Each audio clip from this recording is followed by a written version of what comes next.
So today's video, due to relatively popular demand, will be talking about Asian films, my favorite Asian films. Not only my favorites, but ones that I think are probably the most essential. I've come up with a list of around 55-ish films. I'll probably be talking about some more or maybe less, I don't know. But basically, I'm just going to be walking you through some of what I think are kind of the most important films in Asian cinema, both modern and more classic films. And I've tried to have a nice balance of personal favorites and also, you know, just classics that I think everyone should see. I'll be going through these films based on their countries. And if I miss out on a film or if I miss out on a country that you think I should have talked about, please do feel free to put it down in the comment section below. Chances are I probably have seen that film, I just haven't forgotten about it, or I just didn't really feel like talking about it. And when it comes to modern Korean cinema, there really are two big directors that I think you should definitely check out. One of those being obviously Bong Joon-ho, the director of Parasite. Parasite, of course, is a brilliant film and my favorite film of 2019. However, for those who have not checked out his older films, I definitely recommend pretty much every single one of them. Memories of Murder and Mother are both incredibly well acted and directed thrillers with very unconventional filmmaking. And I'll also say that Mother has one of my favorite opening shots, which is his long take, beautifully done impromptu dance scenes. And if you know me, then you know that I love my impromptu dance scenes. Some of Bong Joon-ho's later films like The Host, Snowpiercer and Okja are also absolutely brilliant pieces of cinema. Now personally, my favorite one out of these is actually Okja, which most people I think see it as his most mainstream and in some cases weakest film. But I just think it's such a fun and wonderful film that has so much space for drama and suspense, but also humor. The cinematography by Darius Khondji is absolutely breathtaking, and it has some of the craziest performances I've ever seen by Tilda Swinton and Jake Gyllenhaal. The other big Korean director that I think everyone probably has heard of at this point, but definitely needs to check out, is Park Chan-wook. He's probably most known for Old Boy and The Handmaiden. These two are of course absolute masterpieces. The Handmaiden, I think, is one of the most uniquely structured and fast-paced 3-hour films I've ever seen. Old Boy is just like one of the most badass yet emotionally hard-hitting films you'll ever watch. If you've seen this shot around somewhere, yeah, that's from Old Boy. That is, in my opinion, one of the greatest long-take sequences of all time, and was actually the inspiration for this one, this fight scene in Daredevil, which is, of course, I think very popular and everyone sees as, you know, one of the great fight scenes in TV. However, Park Chan-wook does not stop there. Old Boy is part of a trilogy, the Vengeance trilogy, with Sympathy for Mr. Vengeance and Sympathy for Lady Vengeance. Personally, I think Sympathy for Mr. Vengeance is slightly better, although it is one of the most messed up films I've ever seen, with some of the most realistic violence I think has ever been put to film. And that's another thing about Park Chan-wook. His films are incredibly messed up and dark and twisted. So if that's not your thing, then I'd just say stick with Bong Joon-ho or some of the other directors I'm about to mention. Some of Park Chan-wook's other films include Thirst, which is his really long and messed up vampire film. He's got a film called Stoker, which is in the English language. Probably his weakest film in my opinion, although it does have a brilliant ending. And he's also directed a mini-series called The Little Drummer Girl with Florence Pugh, Alexander Skarsgård and Michael Shannon. I don't think a lot of people actually know about that. I only found out about it about like 6 months ago, but it's very good. I definitely recommend you check it out. I've also chosen 4 other modern Korean films that I think everyone should probably check out, not directed by Bong Joon-ho and Park Chan-wook. The first one being Train to Busan, which I think at this point everyone has seen. It's probably my favorite zombie film of all time. It is so incredibly suspenseful and thrilling and riveting. It moves at such a fast pace. It is so incredibly emotional without being too over the top. And I think it's a brilliant film that I think anyone will enjoy. We've got Burning, which came out in 2018, and I think some people have said that they prefer this to Parasite. Now, I think they're very different films, but I can see 1 or 2 similarities, the cinematographer being one of them. Burning is an absolutely stunning film with brilliant performances and a very slow pace. So it's not for everyone, but I would definitely recommend it. It's a very unique experience. We've also got I Saw the Devil, which I think is actually like in the top 5 most messed up films I've ever seen. this is truly a violent fuckfest. If you really don't like violence in films, you won't last the first 5 minutes. I Saw the Devil is truly a dark and desolate and just depressing film to watch, but it's also incredibly compelling. It has this sort of cat and mouse one-up each other rivalry kind of feel that you kind of see in films like The Prestige or Rush or Catch Me If You Can, but like dialed up to 10. And it's all about revenge and physical revenge, which is very, again, messed up, but very well done as well. Now, the final modern Korean film that I would like to recommend is a film called The Wailing. This is a horror film that doesn't have a single jump scare, and yet it is one of the most terrifying horror films I have seen.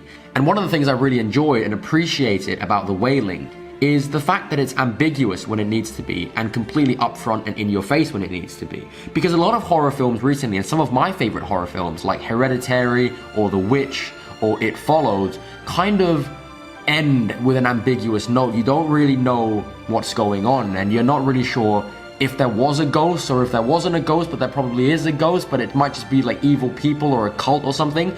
The Wailing, at the end of the film, without spoiling anything, puts almost everything out in the open. And I think in some ways, especially within the context of this film, makes it so much more terrifying as a result. So just like South Korea, let us talk first about some of the more common films, some of the more well-known, I guess. Crouching Tiger, Hidden Dragon being probably the best or my favorite martial arts films. It's truly a masterpiece by Ang Lee. And if you haven't seen another great Ang Lee film, watch Lust, Caution. Very well done. If you like something like The Handmaiden, definitely check out Lust, Caution. Hero is a brilliant film that I've already made a video about. The use of color, the cinematography, the way the story is told is right up my alley. It's an absolutely epic film while also maintaining a sense of intimacy at the same time. Truly brilliant filmmaking. Another set of really epic films are the Red Cliff films by John Woo. There are 2 parts. The fight scenes, the battle sequences are very well done. If you like Game of Thrones, I definitely would check out Red Cliff. It has the same kind of political intrigue while also never disappointing in the fight sequences. Three Kingdoms, Resurrection of the Dragon is also very fun. The action sequences are very well done as well. I will also say it has one of my personal favorite film scores. Probably the biggest crowd pleaser would be the Ip Man films, the Ip Man trilogy, although I'm pretty sure 4 is out in certain countries now. Ip Man 2 is my favorite out of those ones. Absolutely brilliant. This was my introduction to Donnie Yen, and for those of you who were introduced to Donnie Yen in Rogue One and wanted to check out more, definitely check out the Ip Man films.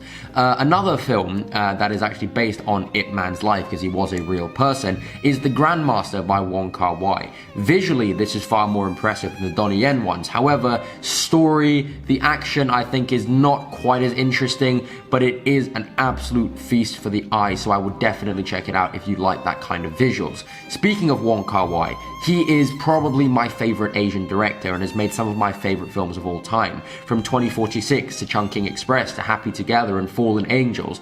My favorite, of course, being In the Mood for Love. Probably the greatest and most heartbreaking love story maybe of all time, and certainly seen as a predecessor to films like Lost in Translation, Her, and even Drive on a certain level.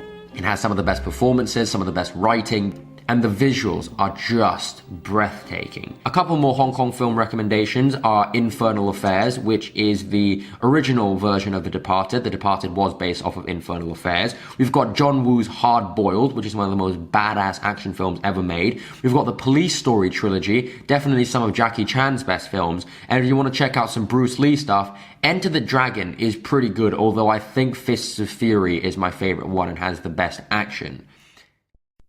Japanese cinema is pretty well known at this point. The two most commonly talked about Japanese anime films are Spirited Away and Your Name, both of which are absolutely stunning, beautiful pieces of filmmaking.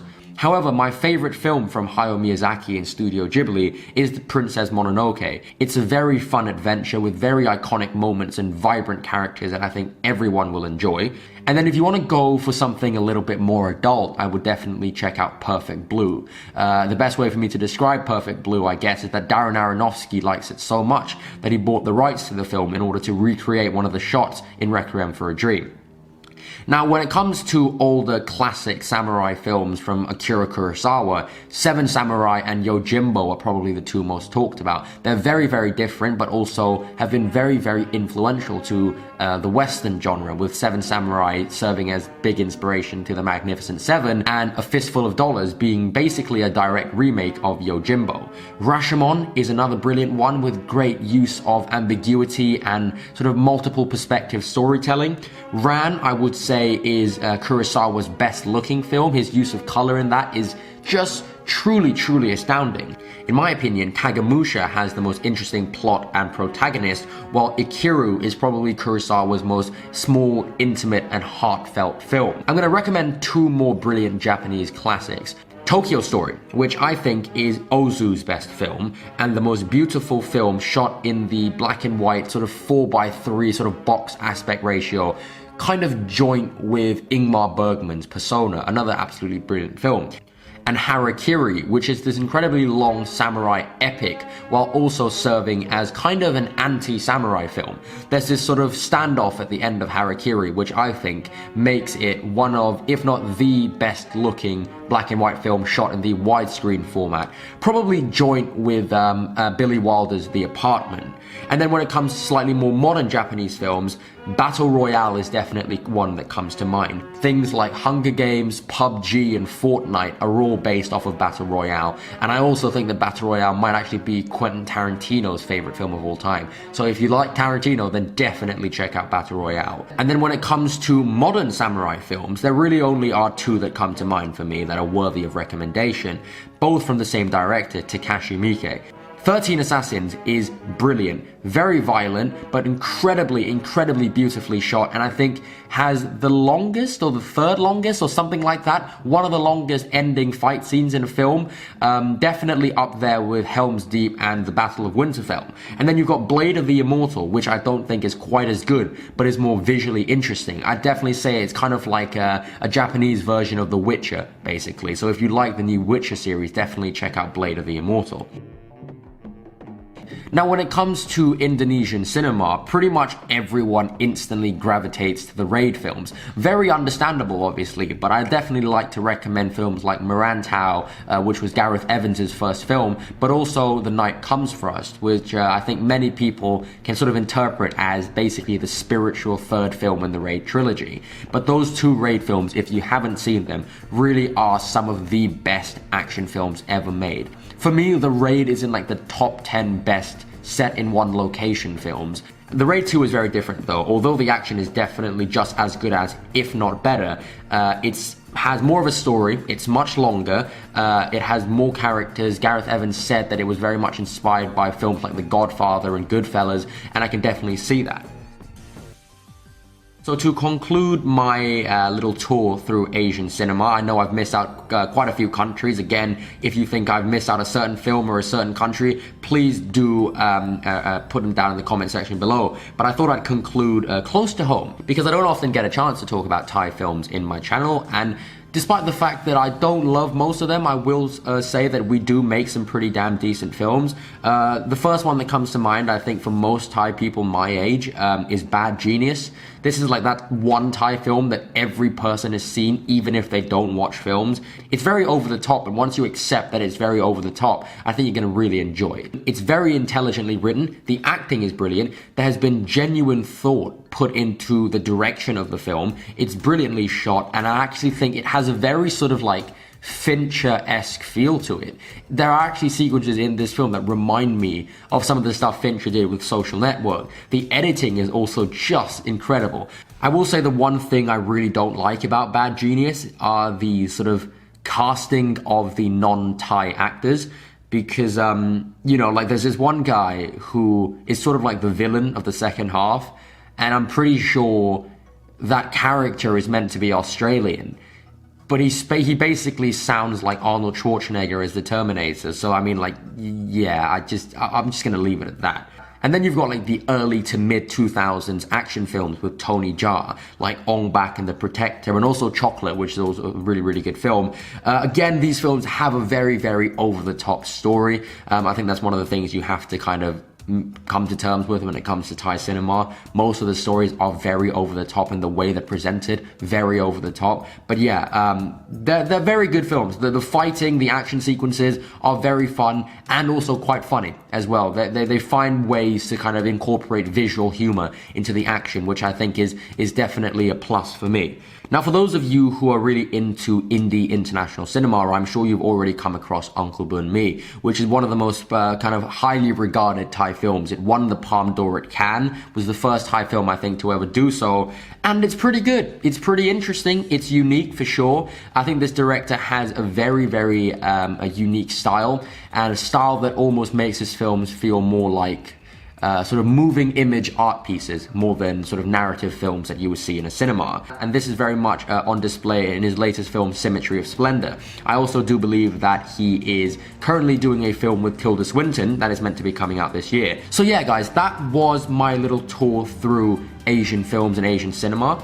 Again, if you think I've missed out on any films or any country specifically, please do comment down below. I apologize if I've forgotten or if I've omitted them purposefully. I just wanted to make this video kind of nice, short and sweet while also giving you guys as much content to watch as possible. I do hope that I've been able to encourage you to watch some of the more, I guess, obscure and messed up films. And if you've heard of some of these films that are more mainstream or as mainstream as they can be, and you haven't checked them out yet, hopefully I have convinced you to do so. But anyway, guys, I hope you have a wonderful day and go check out some of these films. Thank you.